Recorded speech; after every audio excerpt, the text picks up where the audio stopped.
Bismillahirrahmanirrahim. Assalamualaikum warahmatullahi wabarakatuh. Syukur alhamdulillah anak-anak kita bertemu kembali dalam pelajaran Bahasa Indonesia kelas 5. Masih di tema 6 tentang teks eksplanasi. Namun pada kesempatan kali ini kita akan belajar bagaimana meringkas dan juga menyimpulkan teks eksplanasi. Tujuan pembelajaran: setelah mengikuti pembelajaran ini, siswa dapat yang pertama meringkas teks eksplanasi, dan yang kedua, kalian bisa menyimpulkan teks eksplanasi. Apa itu meringkas?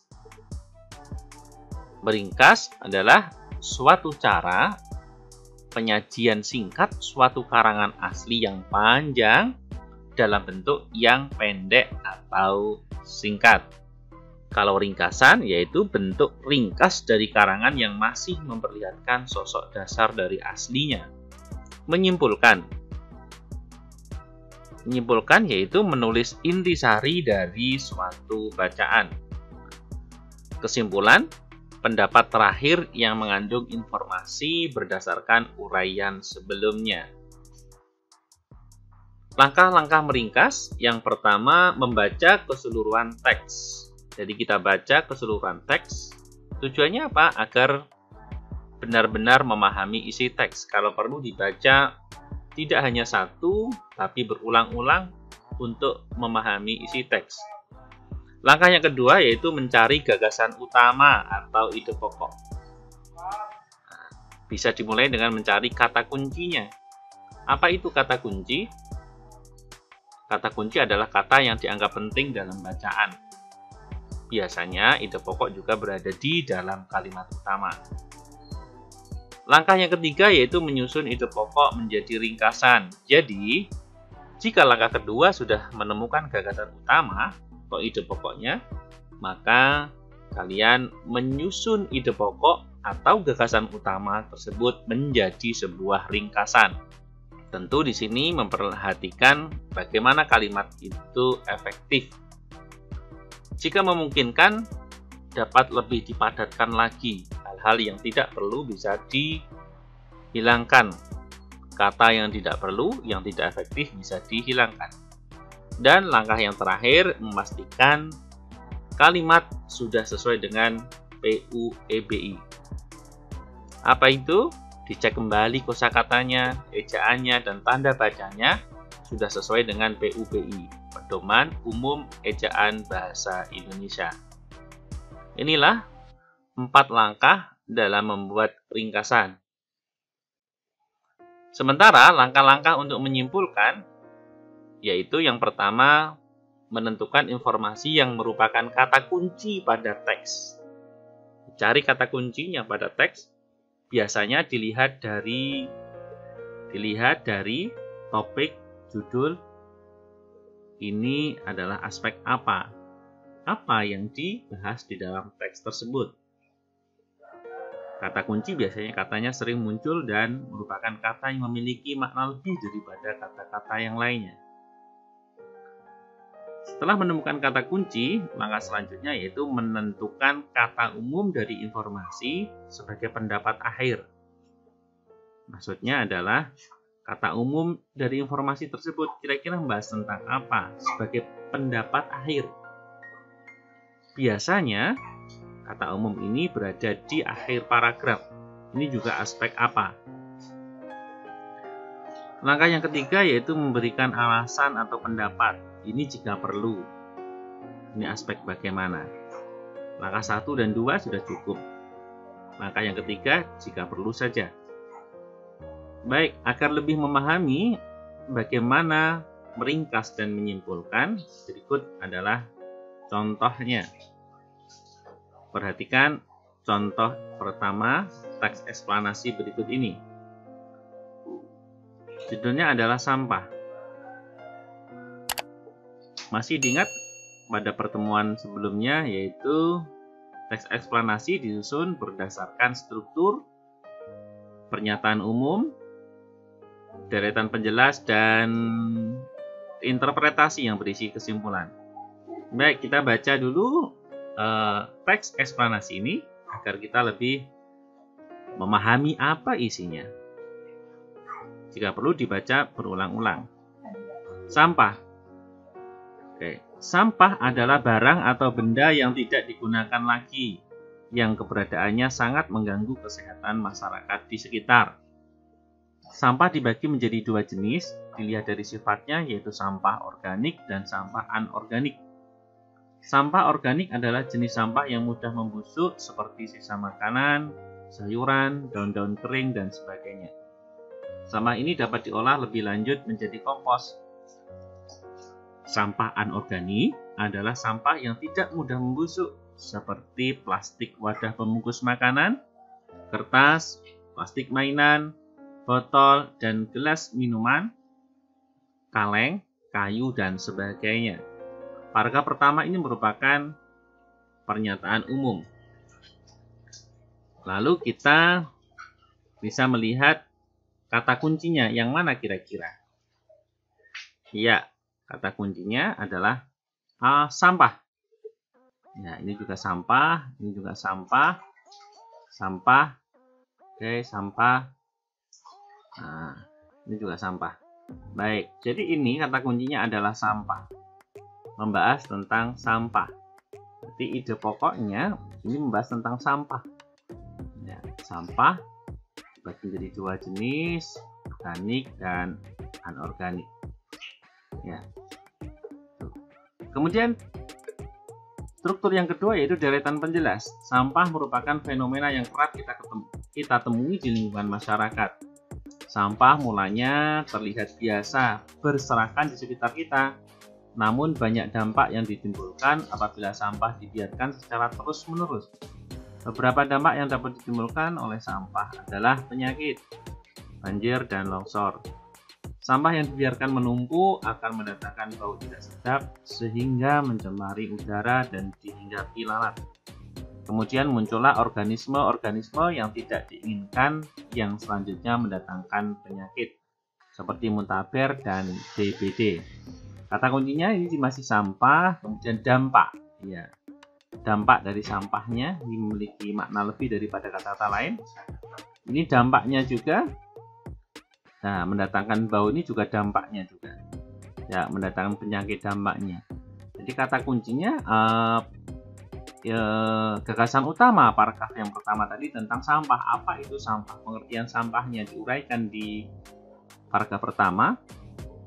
Kemudian di paragraf kedua yaitu membicarakan tentang dampaknya. Gagasan utama adalah dampak sampah. Kemudian paragraf ketiga, setelah sampah mendatangkan penyakit, sampah dapat pula mendatangkan bencana yang lebih besar, yaitu banjir. Sampah yang dibuang ke sungai oleh warga secara terus-menerus akan membuat air sungai sulit mengalir. Dan lama-kelamaan air sungai meluap seiring hujan lebat yang terus mengguyur. Apabila sudah terjadi banjir, tentunya menyulitkan manusia untuk beraktivitas, terutama bekerja. Selain itu, di daerah yang tanahnya miring akan terjadilah longsor. Banyak sekali dampak yang dihasilkan oleh sampah tadi. Ini masih membahas tentang kesimpulannya ya. Untuk itu, kita sebagai makhluk sosial sudah masuk pendapat.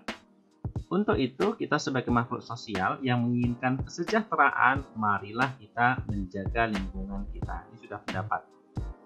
Struktur teks eksplanasi yang terakhir yaitu interpretasi yang berisi kesimpulan. Ya, tadi kemudian boleh diberi pendapat. Pak dilanjutkan, dimulai dari membuang sampah pada tempatnya. Sampah organik yang kita buang pada tempatnya dapat dimanfaatkan untuk membuat kompos, sementara sampah anorganik dapat dijual kemudian diolah. Nah, ini di garis bawah ini sebagai pendapat ya, kesimpulannya. Baik, jadi kita ulangi lagi dari awal. Yang paragraf pertama, gagasan utama membahas tentang pengertian sampah dan macamnya sampah. Paragraf kedua membicarakan tentang dampak dari sampah. Paragraf ketiga Ini menyimpulkan dari paragraf pertama dan paragraf kedua. Disimpulkan tentang dampak sampahnya dan juga ada pendapat di akhir. Nah, untuk kita, marilah kita menjaga lingkungan. Anjuran, pendapat untuk marilah kita menjaga lingkungan dimulai membuang sampah pada tempatnya. Sampai sampah organik bisa dimanfaatkan untuk kompos, sementara sampah anorganik dapat dijual, kemudian diolah. Lalu bagaimana langkah selanjutnya ketika kita sudah membaca? Yang pertama membaca berulang-ulang, kita mengetahui isinya, paham terhadap isinya. Kemudian langkah kedua kita sudah menemukan gagasan utama atau ide pokok dari tiap-tiap paragraf. Langkah ketiga, apa tadi? Yaitu langkah ketiganya menyusun gagasan utama dari paragraf pertama, 2, 3 disusun menjadi ringkasan. Oke, seperti inilah yang bisa kita susun ringkasan dari teks tersebut. Ini paragraf pertama, sampah adalah barang yang tidak digunakan lagi. Keberadaannya sangat mengganggu kesehatan masyarakat. Sampah yang mudah membusuk disebut organik dan sampah yang tidak mudah membusuk disebut anorganik. Ini paragraf pertama tadi ya, gagasan utama paragraf pertama. Dilanjut gagasan utama atau ide pokok paragraf kedua, banyak dampak yang ditimbulkan apabila sampah dibiarkan secara terus-menerus. Beberapa dampak yang dapat ditimbulkan yaitu penyakit, banjir, dan longsor. Kemudian paragraf ketiga, ini kita sambung. Marilah kita menjaga lingkungan dimulai dari membuang sampah pada tempatnya. Sampah organik dapat dimanfaatkan untuk kebutuhan kompos, sementara sampah anorganik dapat dijual kemudian diolah. Ini. Baik. Ringkasan sudah tersusun. Kemudian bagaimana kita membuat sebuah simpulan? Ini simpulan yang bisa disusun berdasarkan teks tersebut. Sampah yang dibiarkan terus-menerus akan menimbulkan penyakit, banjir, dan longsor. Oleh karena itu, marilah kita menjaga lingkungan dimulai dari membuang sampah pada tempatnya. Nah, ini tentang sampah. Kata kuncinya tadi sampah ya. Sampah. Kemudian kita mencari kalimat terakhir yang merupakan simpulan. Nah, aspek apa yang pertama adalah sampah. Nah, kemudian pendapat yang berada di akhir itu adalah oleh karena itu marilah kita menjaga lingkungan dimulai dari membuang sampah pada tempatnya. Oke, diperlihatkan lagi untuk langkahnya.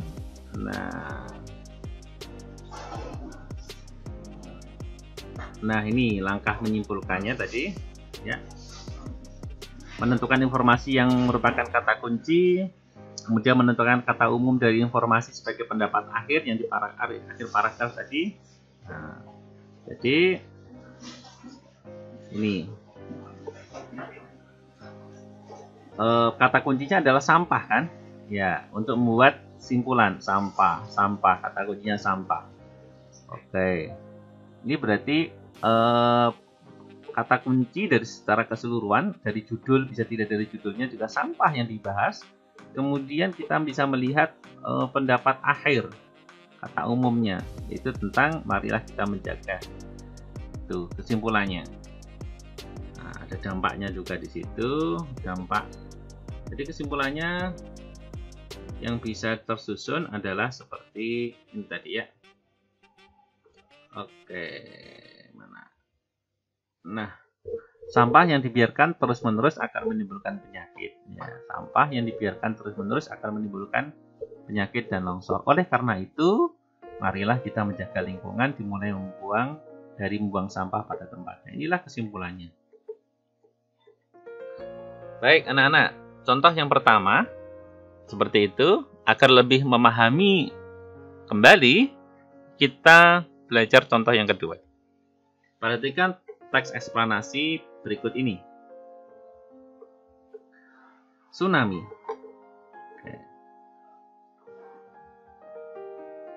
Tsunami adalah istilah yang berasal dari Jepang, terdiri atas dua kata su and nam, yang berarti pelabuhan dan gelombang.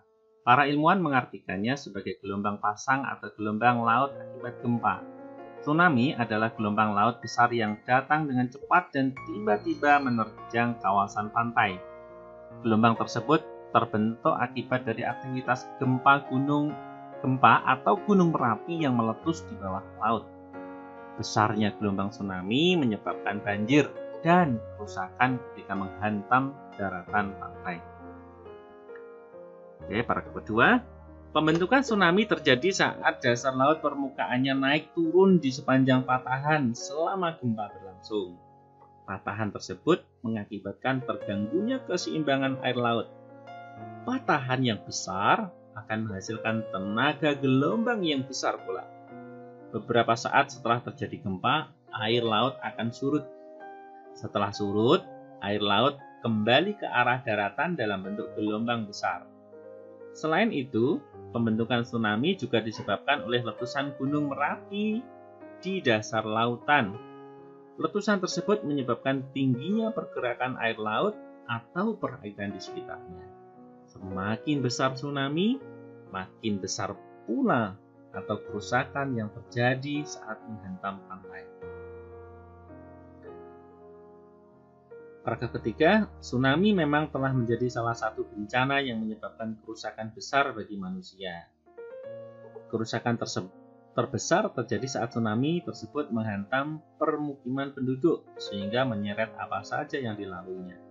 Oleh sebab itu, kita harus selalu waspada dan mempersiapkan diri menghadapi bencana ini. Namun kita tidak perlu terlalu khawatir karena tidak semua tsunami membentuk gelombang besar. Selain itu, tidak semua letusan gunung Merapi atau gempa yang terjadi diikuti dengan tsunami. Baik, ini ada 3 paragraf jelas. Ini teks eksplanasi membahas tentang fenomena alam berupa tsunami. Yang pertama ini adalah pernyataan umum, yang kedua ini adalah deretan penjelas, dan yang ketiga adalah interpretasi berisi kesimpulan dan juga pendapat. Baik, untuk membuat sebuah ringkasan, maka langkah pertama kita membaca. Oke, langkah pertama kita sudah membacanya.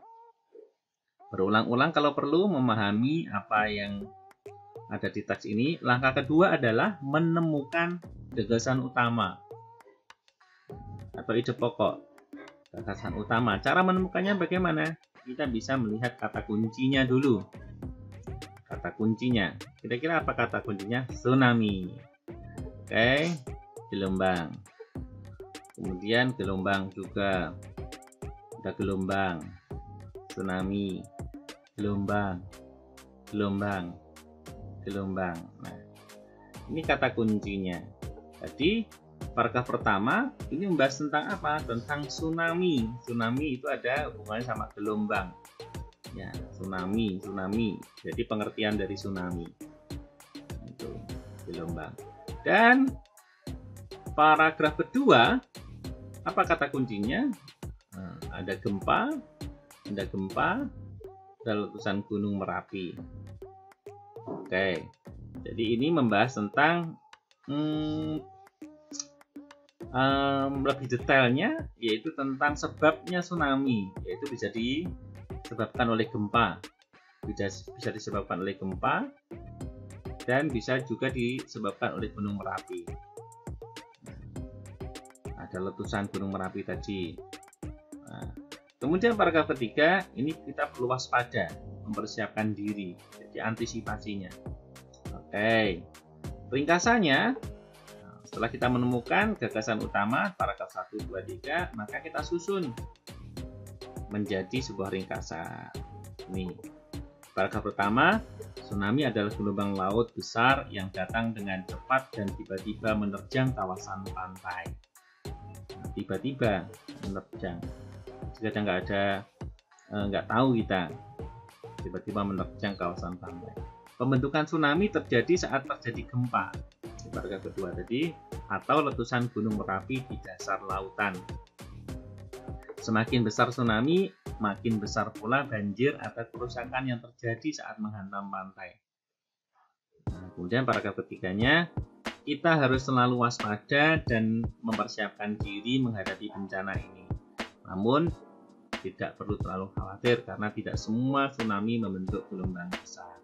Inilah ringkasan yang warna hitam ini adalah dari paragraf pertama, ya, gagasan utama paragraf pertama.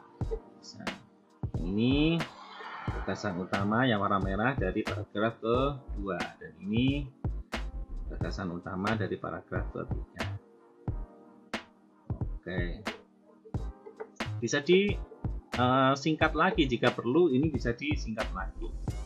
Hal-hal yang kata-kata yang bisa dihilangkan sehingga menjadi lebih efektif kalimatnya, itu bisa kita lakukan. Lalu, bagaimana membuat simpulannya? Langkah membuat simpulan yang sudah kita bahas di awal tadi. Yang pertama, kita menentukan kata kunci juga. Nah, kata kunci. Kemudian dilihat teks terakhirnya. Baik. Jadi kesimpulannya adalah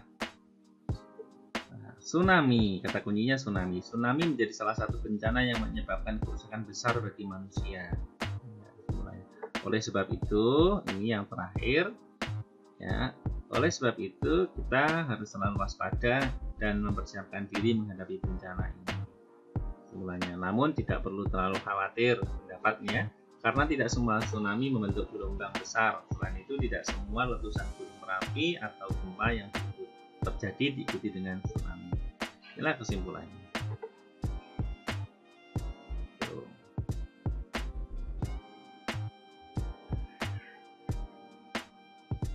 Baik, alhamdulillah anak-anak, ini kalian telah memiliki kemampuan untuk meringkas, ya. Meringkas, ada berapa langkah tadi untuk meringkas, ya. 1, kita membaca teksnya secara berulang-ulang untuk memahami informasi dan maksud dari teks. Langkah yang kedua, yaitu kita bisa menyusun atau mencari gagasan utamanya atau ide pokoknya. Kata kuncinya yaitu untuk menemukan gagasan utama kita bisa mencari kata kuncinya. Oke, kemudian yang ketiga, menyusun gagasan utama tadi, ide pokok tadi menjadi sebuah ringkasan. Dan yang keempat, langkah keempat, yaitu memeriksa kembali kata-kata apakah sudah efektif atau belum. Ejaannya, tanda bacanya, dan sebagainya. Jika perlu ada yang dihilangkan agar lebih efektif. Kemudian menyimpulkan, kalian juga sudah bisa menyimpulkan tadi teks eksplanasi. Baik, anak-anak, syukur alhamdulillah. Pelajari kembali teks eksplanasi dan khususnya bagaimana cara meringkas dan menyimpulkan. Mudah-mudahan kita diberi ilmu yang berkah oleh Allah, dan mari kita akhiri dengan baca hamdalah dan doa penutup majelis. Alhamdulillahirabbil alamin, subhanakallahumma wa bihamdika asyhadu an la ilaha illa anta astaghfiruka wa atubu ilaik. Assalamualaikum warahmatullahi wabarakatuh.